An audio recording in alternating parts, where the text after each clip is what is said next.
ETF index mutual funds నేర్చుకుని stock మార్కెట్లో రాణించాలనుకుంటున్నారా? వెంటనే ఈ నెంబర్కి కాల్ చేయండి.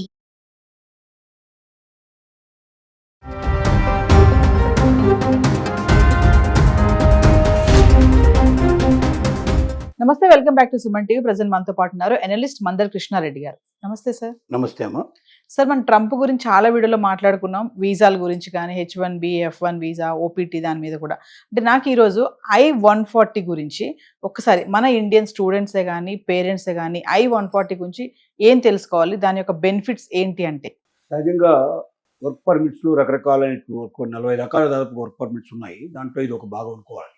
I-140 అనేటువంటిది ఎప్పుడు వస్తుంది అంటే, ఏదైనా ఒక కంపెనీ లోపల ఒక ఉద్యోగాన్ని H1B వీసా కింద 3 years వరకు వాళ్ళు చేయడానికి అవకాశం. తర్వాత మరొక 3 ఏళ్ళు పొడిగించుకోవడానికి. ఇంతకుముందు అయితే ఆటోమేటిక్గా జరిగేది, ఇప్పుడు ఆటోమేటిక్ కాదు, దానికి కూడా అప్లికేషన్ పెట్టమంటున్నారు. గవర్నమెంట్ పర్మిషన్ ఇస్తేనే అన్ని రకాలు చూసిన తర్వాత ఇప్పుడు చెక్ చేసి ఇస్తున్నారు.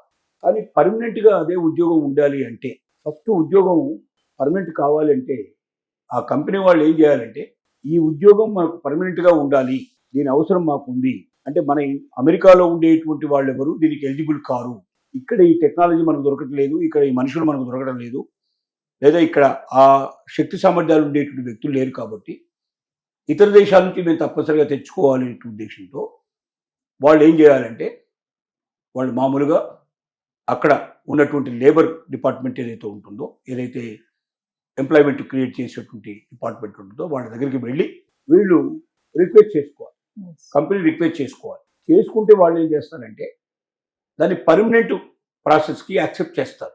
అంటే ఆ జాబుని పర్మనెంట్ చేయడం అన్నట్టు. అంటే 3 ఏళ్ళ గట్ట పెంచకుండా పర్మనెంట్గా దాన్ని ఉంచడానికి అవకాశం ఉంది. అంటే ఒక వ్యక్తిని పర్మనెంట్గా అక్కడ ఉండడానికి 10 ఏళ్ళైనా 20 ఏళ్ళైనా 30 ఏళ్ళైనా ఆ ఉద్యోగం చేయడానికి వీలుగా ముందు ఉద్యోగం పర్మనెంట్ కావాలి. ఉద్యోగం పర్మనెంట్ కావాలంటే ఆ ఉద్యోగాన్ని యాక్సెప్ట్ చేయాలి. అక్కడ ఉన్న డిపార్ట్మెంట్ వారు, గవర్నమెంట్ డిపార్ట్మెంట్ నుంచి ఓకే మేము ఒప్పుకుంటున్నాము, ఈ ఉద్యోగానికి సంబంధించిన అర్హతలు ఉండేటువంటి వాళ్ళు ఇక్కడ దొరకరు, వాళ్ళు మొత్తం వెతుకుతారు అన్నట్టు. కంప్యూటర్ చెక్ చేస్తారు. ఎప్పుడైతే కంపెనీ వాళ్ళు లెటర్ పెడతారో, రిక్వెస్ట్ లెటర్ పెడతారో, అప్పుడు వాళ్ళు చెక్ చేసి మన అమెరికాలో ఎవరు దీనికి తగినటువంటి వ్యక్తులు లేరు కాబట్టి ఖచ్చితంగా ఇది ఇతర దేశాల నుంచి తీసుకోవాల్సిందే. కాబట్టి ఇది 3 ఏళ్ళు పర్మిట్ ఇవ్వడం కాకుండా మన దగ్గర ఇది ఇప్పట్లో డెవలప్ అయ్యే అవకాశం లేదు, ఇప్పట్లో దీంట్లో మన మనుషులు తయారయ్యే అవకాశం లేదు, కాబట్టి ఇది ఖచ్చితంగా పర్మనెంట్ ఇవ్వాల్సిందే అని డిసైడ్ అయిపోతే అప్పుడు దాన్ని I-140 కింద వాళ్ళు అప్లికేషన్ చేసి అప్లికేషన్ పర్మనెంట్ చేసుకుంటారు వాళ్ళు. దీనికి ఎవరు ఎలిజిబిలిటీ I-140కి అప్లికేషన్ పెట్టుకోవడానికి దీంట్లో అంటే, దీంట్లోపల స్టూడెంట్ వీసా ఎవరికి తీసుకొని F1కి వెళ్ళారు ముందర, ఈ F1కి వెళ్ళిన వాళ్ళు డైరెక్ట్గా ఒకేసారి వాళ్ళు జాబ్ రావడం కష్టం. వాళ్ళు మధ్యలో ఏదైనా చిన్న పనులు చేసుకొని కంప్లీట్ చేసుకున్న తర్వాత వాళ్ళు ఒక పర్మనెంట్ ప్రాసెస్లోకి వచ్చినప్పుడు I-140 కింద వాళ్ళు దరఖాస్తు చేసుకోవాలి. అంటే ఒక పర్మనెంట్ ఉద్యోగానికి వాళ్ళు దరఖాస్తు చేసుకోవడానికి వాళ్ళు ప్రయత్నం చేస్తారు. చేసినప్పుడు ఏంటంటే, వీళ్ళు ఇమిగ్రేషన్ కోసం పోవాలి. మాకు పలానా దగ్గర పర్మనెంట్ ఉద్యోగం ఉంది, ఈ పర్మనెంట్ ఉద్యోగంలో మేము చేరదలుచుకున్నప్పుడు H1B వీసా వాళ్ళు కూడా వెళ్ళిన వాళ్ళు కూడా దానికోసం అప్లై చేసుకునే అవకాశం ఉంది. F1 వీసా వాళ్ళు కూడా దాంట్లో అప్లై చేసుకునే అవకాశాలు ఉన్నాయి. ఈ అప్లై చేసుకున్నప్పుడు ఏమవుతుందంటే, I-140 కింద దరఖాస్తు చేసుకుంటే అది ఇమీడియట్గా ఇవ్వరు. దానికి ఎంత టైం అయినా పట్టొచ్చు. దానికి ఒక $800 అట్లాగా ఫీజు కట్టాల్సి ఉంటుంది సుమారుగా.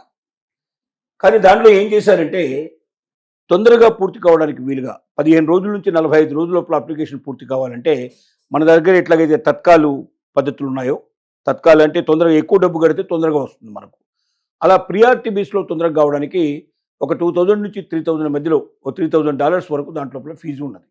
ఆ ఫీజు పే చేసినట్టయితే 15 రోజుల నుంచి 45 రోజుల లోపల 100% ఇస్తారని కాదు, ఇవ్వచ్చు, లేకపోతే రిజెక్ట్ చేయొచ్చు. నీకు ఆ ఎలిజిబిలిటీ ఉంది లేదా ఎలిజిబిలిటీ లేదు. ఎలిజిబిలిటీ ఉంటే నీకు I-140 కింద నీకు ఇచ్చేస్తున్నావు అన్నప్పుడు అక్కడ పర్మనెంట్ జాబ్లో జాయిన్ అవ్వడానికి అవసరం ఉంది. పర్మనెంట్ జాబ్లో ఎవరైతే I-140 కింద జాయిన్ అవుతారో వాళ్ళకు వచ్చేటువంటి లాభం ఏంటంటే, పురుషుడైతే ఇండియాలో మ్యారేజ్ చేస్తున్నామో లేదా ఇక్కడ మ్యారేజ్ చేస్తున్నా తనకి జీవిత భాగస్వామిగా వచ్చేటువంటి పురుషుడు కానీ స్త్రీ కానీ తన లైఫ్ పార్ట్నర్ ఎవరైతే ఉంటారో వాళ్ళు వచ్చే వాళ్ళకు వర్క్ పర్మిట్ దొరుకుతుంది ఇక్కడ. అంటే అమెరికాలో వాళ్ళు వర్క్ చేసుకోవడానికి అవకాశం కల్పించబడుతుంది. అంటే వాళ్ళు ఇంకా వేరే సపరేట్గా H1B వీసా అట్లా తీసుకోవాల్సిన అవసరం లేదు. డైరెక్ట్గా వాళ్ళు వచ్చి ఇక్కడ ఏదో ఒక జాబ్లో వాళ్ళు జాయిన్ అవ్వడానికి వాళ్ళకి ఆస్కారం ఉంటుంది. ఎక్కడి నుంచి రావాలనుకున్నా రావచ్చు. లేదా అమెరికాలో ఉండే వాళ్ళని మ్యారేజ్ చేసుకున్నా వాళ్ళు అన్ఎంప్లాయిడ్ అయితే ఎంప్లాయ్మెంట్కు వాళ్ళకు ఎలిజిబిలిటీ వస్తుంది. అంటే ఇక్కడ వీళ్ళకి I-140 కింద ఈ జాబు పర్మనెంట్ జాబు దానికి వీళ్ళు అప్లై చేసుకున్నారు కాబట్టి వీళ్ళు పర్మనెంట్ ప్రాసెస్లో ఉంటారు కాబట్టి 10 ఏళ్ళు 20 ఏళ్ళు 30 ఏళ్ళు ఉంటారు కాబట్టి మరి వీళ్ళు అప్పటిదాకా మ్యారేజ్ చేసుకోకుండా ఉండలేరు కదా. మరి వచ్చే అమ్మాయికి ఇన్కమ్ లేకపోతే అమెరికా లాంటి దేశంలో బతకడం కష్టం అనే ఉద్దేశంతో ఈ అడ్వాంటేజెస్ ఇచ్చారు. అంటే H1B వీసా కింద 3 ఏళ్లకు మాత్రమే కాలపరిమితిగా ఉండేటువంటి ఉద్యోగాలు మళ్ళీ 3 ఏళ్ళు అట్లా వర్క్ పర్మిట్ పెంచుకుంటూ పోవాల్సిన పరిస్థితి ఉంటుంది అక్కడ. I-140 కింద మాత్రం పర్మనెంట్ ఉద్యోగాలకు మాత్రం I-140 సంబంధించినటువంటి ప్రాసెస్ నడుస్తుంది. అంటే 10 ఏళ్ళు 20 ఏళ్ళు 30 ఏళ్ళకి అట్లా కంటిన్యూ చేస్తారు. లాంగ్ టైం పర్మిషన్ ఇస్తారు. ఈ లాంగ్ టైం పర్మిషన్ ఇచ్చిన ఉద్యోగాలకి అప్లై చేసుకునే ప్రాసెస్ని I-140 అంటారు. ఇది ఆటోమేటిక్గా రాదు. అప్లై చేసుకున్నాక కొందరికి 2 ఏళ్ళు 3 ఏళ్ళు కూడా పట్టే అవకాశం ఉంది. ఎవరైతే తొందరగా కావాలనుకుంటారో తొందరగా దాని సంగతి తేలాలనుకుంటారో అలాంటి వాళ్ళు అడిషనల్ ఫీజు కట్టేసి ఎక్స్ట్రా డబ్బు కట్టి వాళ్ళు ఆ ప్రియారిటీ బేస్లో వాళ్ళు అప్లై చేసుకున్నట్టయితే అప్లికేషన్ పెట్టుకుంటే వాళ్ళకి 15 రోజుల నుంచి 45 రోజుల లోపల శాంక్షన్ లేదా రిజెక్ట్ అయితే ఎందుకు రిజెక్ట్ అయిందో చెప్తారు. శాంక్షన్ అయితే ఇబ్బంది కలిగే పరిస్థితి లేదు.